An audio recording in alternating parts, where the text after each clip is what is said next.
and welcome to my channel, Dana Loops. In today's video, I'm going to give you guys 10 tips so you can avoid common mistakes made in amigurumi. If you're a beginner, watch this video and I'll promise you'll learn something new. Any beginner in amigurumi will say that the first struggle they faced was learning how to do the magic ring. So my first tip to you guys is how to do the magic ring in the most easiest and beginner-friendly way. To make the loop of the magic ring, start by taking your yarn and place it in the palm side of your hand, just like this. Then hold it in place with your thumb and your ring finger, and then take the yarn and wrap it around your 2 index fingers by going sideways across and then straight down on the back like that. Now I'm going to go back sideways up, but in the opposite direction, so like that. And then straight down from the back and over to your thumb where we hold the 2 yarn pieces in place. So now you have 2 parallel lines on one side of your hand and an X on the other. Now take your hook and bring it underneath the first strand of yarn, and we're gonna grab the second and pull and twist it with our hook. So twist your hook while you're pulling it, just like that. Now you should have a loop on your hook, just a little one. Now we're gonna grab one of the 2 strands of yarn over here, and you're gonna take the one to the right, which is the one closest to your knuckles, and pull it through the loop you have on your hook. And now you have the loop of the magic ring. If you want to adjust the size of the loop, just pull on the yarn tail and you can see the loop shrink. And you can now work your first round of single crochet stitches. The next tip is me showing you guys how to close your magic ring. So I thought that there is only one way you close the magic ring, but I've been seeing some comments under my videos lately and others saying they didn't know they were supposed to do it that way or at all. So here's a 2-step way to close it that is very simple. So once you work the amount of stitches you want into the loop of the magic ring, you're going to hold on to the edge of the stitches. And then take the yarn tail and pull the yarn tail. Once you pull the yarn tail, you'll see the loop on the magic ring close. This is step 1 of closing the magic ring. Now for step number 2. So this is the last stitch that I made, and it's the one that's still connected to the loop on my hook. And this one over here is the first stitch I made in the magic ring. And I'm gonna insert my hook into that one and make a slip stitch and then chain 1.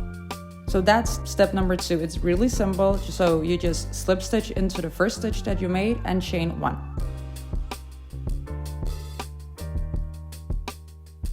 The third tip I'm going to give you guys is chenille yarn, also known as plush yarn or as velvet yarn. Of course, just because you're using a different yarn, you're not making the magic ring any differently. But chenille yarn is a bit more fragile compared to acrylic or cotton yarn. So probably the way you go about closing it would be a bit different. So I'm just going to give you a few tips on that so it becomes a little bit easier. But before I show you, I also want to let you know that I do have a full video on how to make the magic ring, both with acrylic yarn and with chenille yarn. You can find it on my page or it might pop up here.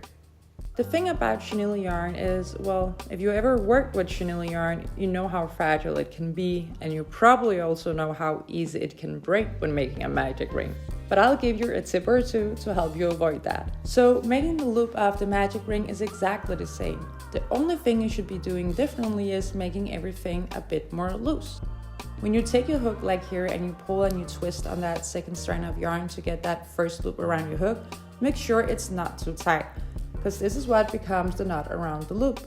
And you want the knot to be a bit more loose, because if it's too tight, you might not be able to pull on the yarn tail later when you want to close the magic ring.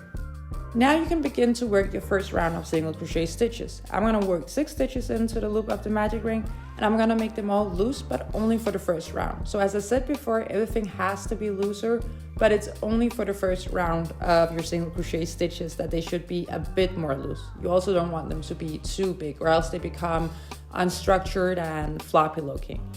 Even if you follow these steps, you might still have troubles pulling the yarn tail despite having loose stitches. If that is the case, then we can do some minor adjustments. Use your hands to move the stitches around by pulling them apart, and pull them tighter by pulling on the magic ring loop. Then try to pull on the yarn tail, and then you should be able to close the magic ring. You always close the magic ring the same way no matter what yarn you use. That never changes. Now the last stitch I made is the one still connected to the loop on my hook. So this one. And the first one I made is the one over here. Now before I put my hook into it, be aware not to confuse it with the knot we made that was a little bit looser. And then we can make a slip stitch and chain 1. And that's that. Tip number 4 is teaching you guys all about the rule of 6. In Amigurumi, if you haven't noticed already, you work in timetables. So for example, 5, 10, 15, 20, 25, and so on. So the rule of 6 means that you use the 6 times tables. So 6, 12, 18, 24, 30, 36, and so on. This helps whatever project you're working on to grow more evenly. You could always add more stitches into the first round of your magic ring, depending on what project you're working on or what type of yarn you're using. Once you get it, you could always experiment. For example, try the times tables of 8. So 8, 16, 24, 32, and so on. But be aware, because you can have too many stitches in a magic ring. And if so, that might cause the edges of your stitches to have a ruffle or ripple to it. But as I said before, it also depends on the project that you're working on and the type of yarn you're using and whatever tension you have yourself. So it can differ, but if you're talking about a rule of thumb and how it general be when working with amigurumi with more stitches than 6, that is what tends to happen. And of course, starting with less than 6 might give you a more of a cone shape, but if you're, for example, working on a chili, that's exactly what you want. So again, it depends on the project, but for more even rounds, usually people use the rule of 6. I normally always crochet in the rule of 6 myself. If you want to dive a little bit deeper into that, I do have a video called How to Make an Amigurumi Ball at Any Size, where I get a little bit more into the rule of 6. Tip number 5, yarn under, yarn over. So maybe you already know, or maybe you don't know, but there is a difference when you're crocheting your single crochet stitches, whether or not the yarn is on top of your hook or underneath it. That can completely change how your stitches look, how dense they are, and how tight they are, or how loose they even are. In amigurumi, I will recommend that you always use yarn under, yarn over, and I'll show you in a minute how to do it, because that way you always are secure that your stitches are even and has a polished look to it, and also your stitches are just tight enough so no stuffing will be showing. You can actually make a single crochet stitch in 4 different ways, depending on whether you use yarn over or yarn under when you pull up the loop and when you finish the stitch. In amigurumi, one very common mistake is inconsistent single crochet stitches. So for amigurumi, the best option is to do yarn under, yarn over, and I'll show you how. So to make a single crochet stitch, you insert your hook into the next stitch. Now you yarn under to pull up the loop. That means that the yarn is underneath the hook. And then you can pull it through the stitch, so you have 2 loops on your hook. Now yarn over to finish the stitch by placing the yarn on top of your hook, so it's over your hook when you pull it through the 2 loops. Let me show you again. So you insert your hook into the next stitch and yarn under to pull up a loop. You should now have 2 loops on your hook.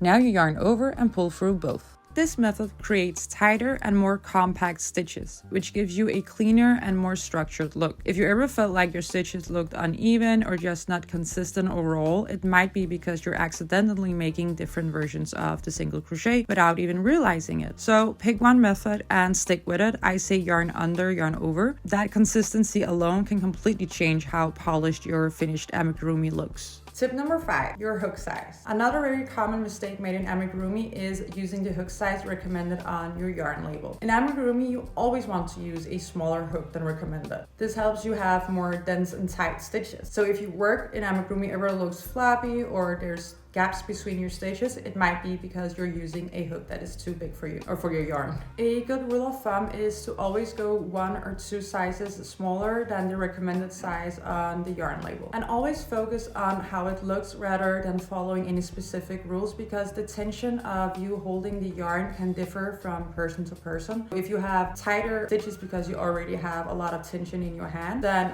with the yarn, then you might only want to go 1 size smaller. I would recommend that you try to make the same project, like work on an amigurumi ball where you use 1 hook size and another one, so you can compare and see which one works best for you. The best way to do it is just try out and see what works the best for you. And of course, tip number 7 will now be tension. So the way you hold the yarn determines how much tension there is on the yarn, and that can change how big the stitches are, how tight they are, and often your hand probably be hurting more if you have a lot of tension. A lot of beginners tend to switch between how much tension they use when crocheting. So some of your stitches become more loose and some become more tight, and that again will disrupt that flawless, polished look you want on your stitches when you're done. How is the tension even created? Well, let's look at how you hold it. Is it wrapped once or twice around your finger, or is it wrapped too tightly around your finger, or maybe just too loosely? So you always wrap it around your little finger once, because that's where you control how much yarn you let go of. But the way you have it around your index finger is important too. So if you have it once, it's more loose, but if you wrap it around twice, it's more tight for you. If you already have issues with making your stitches too tight, you probably don't want to wrap it around your fingers twice, then it's better for you to only have it once. But since everybody has different tension, you have to try different ways and see what works the way. But I assure you, you don't have to have it wrapped so tight around your hands, because that's what I felt like I needed back when I was a beginner. But as you can see, you can have it only wrapped once around your finger and still have a good control of how much tension you let go of and how much you hold back. If it's too difficult for you to insert your hook into the stitches, it's probably too tight. So it's like the same with doing the yarn under over, because if you want that polished look, you have to be wary of how much tension you have.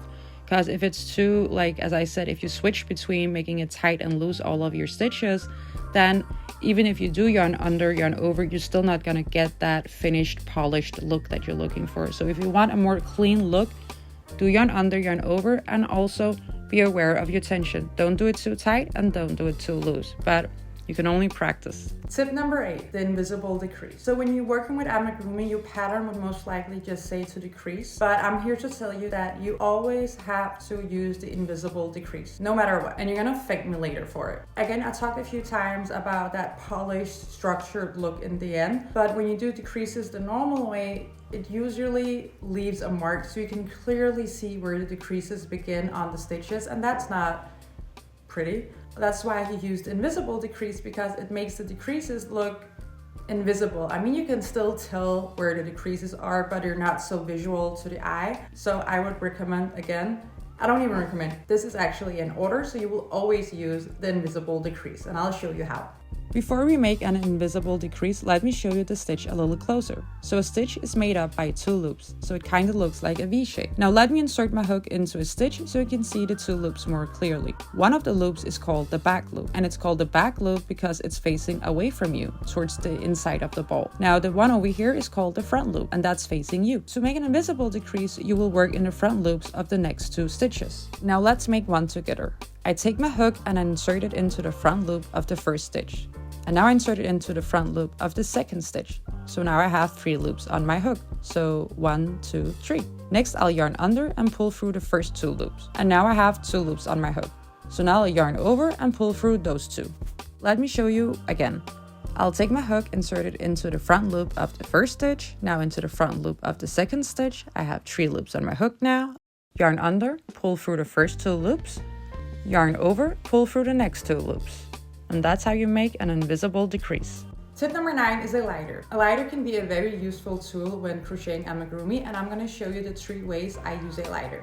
A lighter can help you in different ways. If you look at this project over here, I made it with acrylic yarn, so there's a lot of fizziness to it. So with acrylic yarn, you can remove some of the fizziness if you go over it with the lighter, but fast and gently.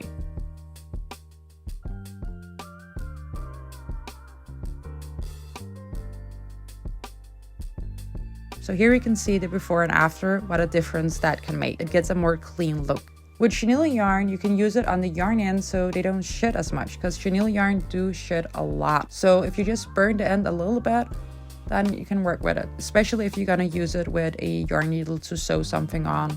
You could also use it on the back of safety eyes after you inserted it on whatever amigurumi project you have. If you want to be a bit extra secure that the eyes don't come off, use a lighter to kind of melt the pointy part and then press it down with the lighter. And then you have a flat surface, so it's harder for it to pop out. The last tip I want to give you guys, I do actually have one last tip to give you. It's more of an advice, words of encouragement. Remember, in amigurumi or crochet in general, no one is born talented. It's something you practice. It's a skill that you learn. So don't be so hard on yourself. Keep practicing. Watch a lot more YouTube videos. You can always learn something new and see other ways people do the same thing. Sometimes people have a different technique for the exact same thing. Also, don't go on Pinterest looking up all of those complicated patterns and designs you want to make someday. Stick with the beginner-friendly ones. Stick with whatever is simple simple. Your crochet journey starts by practicing and learning. And once you get that, you can crochet whatever you want. I've read a lot of comments under some of my videos with people saying that they're just gonna give up and, oh, I'm not gonna learn amigurumi. But in reality, it's not about watching one video and then learning. It's about maybe going back to the same video multiple times throughout months of practicing something. So you have to be patient. You're not in a hurry to prove anything to anybody, and you learn it when you learn it. Start with patterns like a pickle or a worm or a loaf cat. Something that has a simple shape to it can be great for a beginner, just to get the stitches down first, because that's when you get to practice your stitch skills. How your tension works, am I remembering to do yarn under, yarn over, or I'm switching in between? How does my decreases look? Stuff like that. And don't underestimate how much you can learn from watching different videos here on YouTube. So go explore, search different videos, go look at different channels, go look at my channel, and yeah, keep practicing. So if there's anything you want to learn more about for my next video, please comment that below. There is no bad questions. So thank you for watching. And if you like this video, go subscribe.